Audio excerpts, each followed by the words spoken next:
My name is Beatriz. I'm 35 years old. Together with my husband Roberto, who is 40 years old, we run a hot dog business in a city in the countryside.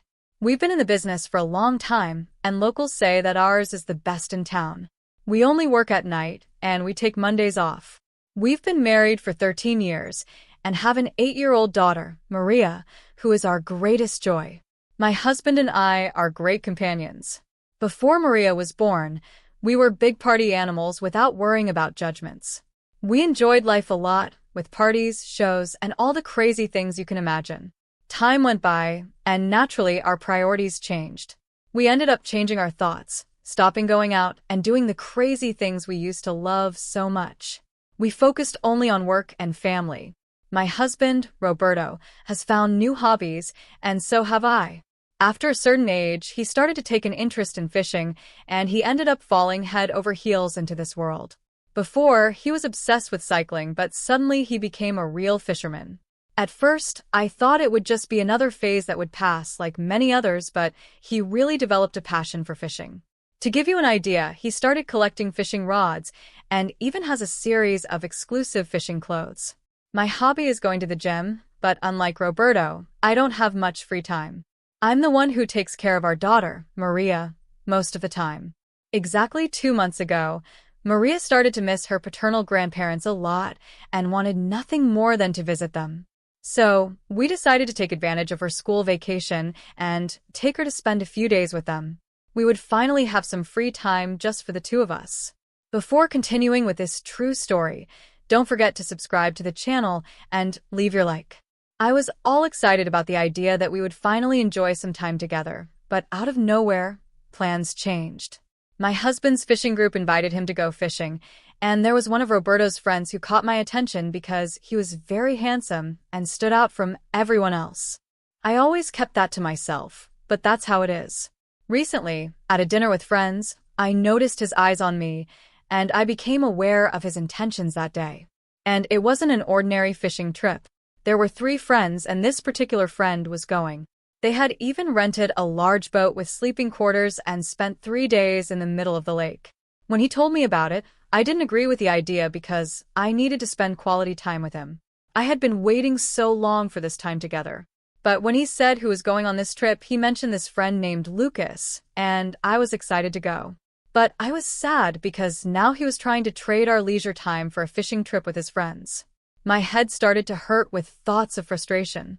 Because even though the trip had caught everyone's attention because of who was going, I couldn't hold back and told him to his face, "There's no way you're going." I had already planned our time alone, and now he wanted to ruin it all to be with his friends. Then I realized that our chemistry didn't seem to be the same anymore. Our daughter wasn't even home to keep me company, and I didn't want to be alone. I made a scene. I explained that it was our time, and if he went, I would feel abandoned. Roberto, seeing my reaction, was visibly at a loss for what to do. He looked at me, somewhat desolate, and to avoid further arguments, he agreed that he wouldn't go. But the atmosphere became heavy. And just so you know, I had made a wonderful meal, but he didn't even eat it. The food was just sitting there getting cold, while we both remained silent. Dinner was awkward, and after we finished we went to our room, without exchanging another word. He was visibly upset with me, and didn't say anything until bedtime. Every second he didn't talk to me made me more upset because even with the ups and downs of the relationship, I wanted to rekindle that flame between us. But it seemed like there was no reciprocity in that. But anyway, I didn't want to spend the next few days like that. And I certainly didn't want to be known as the annoying wife, the crazy one, the only one who wouldn't let her husband go fishing with his friends. Finally, I took a deep breath, called him in the calmest voice I could, and said, "You can go fishing with your friends. I know how much fun this will be for you." He turned quickly, surprised, and asked seriously, "You're not going to be mad at me?" I shook my head and said no, that everything was fine. The expression on his face changed from water to wine. He smiled and hugged me tightly, returning to the lively Roberto I knew. He stood up quickly, grabbed his cell phone from the charger, and before I could say anything else, he started sending excited messages to his friends, telling them that he was in, that he was going fishing with them. Right there, he got distracted by the messages, laughing and already making plans with them. I stood there watching him get lost in the excitement with mixed feelings. Part of me was happy to see him, so excited. But another part, well, that part just wanted to enjoy the time we had. Because in my opinion, our marriage was going from bad to worse. When he got back to bed, he lay down next to me and gave me a tight hug, with that light smile he always gave when he was happy. Then, out of nowhere, he asked, "Why don't you come with me? My friends would like it, who knows? Maybe some of them will invite their girlfriends to go too. You've never been fishing, and it would be nice to have you there." I was silent for a few seconds, thinking about the idea. Fishing was never my dream pastime, and the last thing I wanted to do was get in his or his friend's way. So I thought better of it and asked, "Are you sure I won't get in his or his way? And won't your friends think it's weird if I go with you?" Roberto hugged me even tighter, as if he wanted to clear up all my doubts, and answered with all the confidence in the world, "Of course not. They'll love having you there. And it'd be much happier if you went with me." I smiled at him, feeling calmer. But the thought of spending 3 days isolated on a boat with my husband and his friend Lucas made me have some thoughts that I couldn't control. But after all, maybe it would be a chance to enjoy time with my husband and get those thoughts out of my head. So I decided to give it a chance and told him I would accept this time. I said, half jokingly, that I've always been curious about what fishing is like. Roberto was very happy. He immediately started explaining everything to me, the types of rods, the baits. It was practically a quick fishing lesson, and I could see his excitement from afar. As he spoke, I got more excited about the idea, but with a dark thought behind it, it was funny to see him so excited about taking me along. Before we went to sleep, Roberto told me that we were going fishing the next day, right after lunch. But before that, he wanted to stop by his friend's store to buy me a fishing rod and a fishing outfit.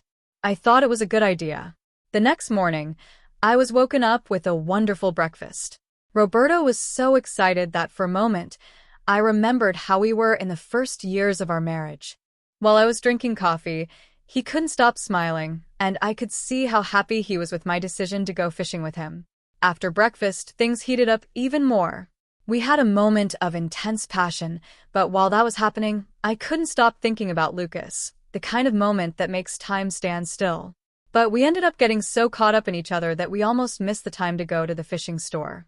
Luckily, we managed to get ready in time. With our heads in the clouds, I couldn't wait to see what the day had in store for us. After we finished making out, we took a quick shower and started packing our clothes. We only took the essentials, a few pieces of clothing and of course bikinis to enjoy the sun and get a tan. We put everything in the car and headed to the fishing store, where we would pick up the last few things. When we got there, I was surprised to find Lucas right in front of the store, talking to a friend. But the front of the store was very beautiful and also caught my attention. A huge canoe at the entrance. So long it looked like it was part of a movie scene. It was impressive, really beautiful. And around it, in the parking lot, there were several smaller boats and canoes, which gave a rustic touch to the decor. When we entered, we were greeted by the sound of laughter. Roberto's 3 friends were already inside, waiting for us, all relaxed, drinking beer and excited about the fishing. And at that moment, I felt a shiver. Lucas came in and greeted everyone who was there, shaking hands. It was different for me. He kissed me on the cheek and smiled. The atmosphere was lively, and I couldn't help but feel anxious, mixed with the desire to get to the fishing spot as soon as possible. I've never been a woman who gets intimidated easily, but knowing that I would be spending 3 days on a lake where my husband was, and a guy I'm also very attracted to, was making me dizzy. Even so, their good mood was very pleasant. As soon as I got in, they offered me a cold beer. While the men laughed, I kept looking at the shelves in the store. But my eyes, even without me realizing it, went towards Lucas. Even without doing anything apparent, he made me behave in certain ways that I didn't even know what they were, and it was very difficult to control. But analyzing the place, the fishing store, I realized that it wasn't just a store, but a meeting place. Since I had already decided that I would dedicate myself to this new hobby, I asked Roberto to help me choose a rod, and Lucas soon took the lead, saying to Roberto, "My husband, you can have fun. I'm going to show her a little bit of the store." At that moment, I felt immersed in a feeling that I think was missing in my relationship, the kind of initiative that masculine men normally have. And while Lucas showed me the fishing rods, he kept complimenting me. He even commented that Roberto sometimes talked too much about our relationship, so he knew what we were going through. Then I realized that what he wanted was that he knew that our relationship was no longer in one of its best phases, and so he intensified the compliments. Visually, I was showing that I was not comfortable with it, but only I knew what I was feeling inside. Even though I was showing signs of discomfort, I started to accept it better. And then I said, "You can compliment me, but be careful that no one hears." The slight smile on his face made it clear what I really wanted, and he understood very quickly. Before continuing with this true story, subscribe to the channel and leave your like. I chose my fishing rod. We went to the cashier and paid. I went back to my husband. I told him that I was anxious to go to the lake, so without much ceremony, we all went each in our own car. Everyone was already a little drunk. We ended up getting stuck in a traffic jam. And when we got to the lake, it was already night. So everyone helped to make a bonfire, so we could enjoy the silence of the lake and stay drinking around that bonfire while everyone drank. Lucas just pretended to drink. And I continued drinking a good wine, listening to the stories of everyone who was there. Little by little, everyone went to their rooms. And in the end, coincidentally, only Lucas and I stayed there. I was finding that atmosphere so cozy that I didn't want that night to end quickly. But since all the men had been drinking since early, they didn't last long. When Lucas and I were alone, he started bringing up random subjects, talking about how he also liked going to the gym like me and that he really liked cooking. I found it interesting how our hobbies were similar, so I became interested in the conversation. As the conversation went on, he always found a way to compliment me. And once again I asked him to speak more quietly, so he came closer to me and said in my ear that if I wanted he could speak closer, so no one would hear. Wow. That was surreal. I felt a shiver that went from my feet to my head.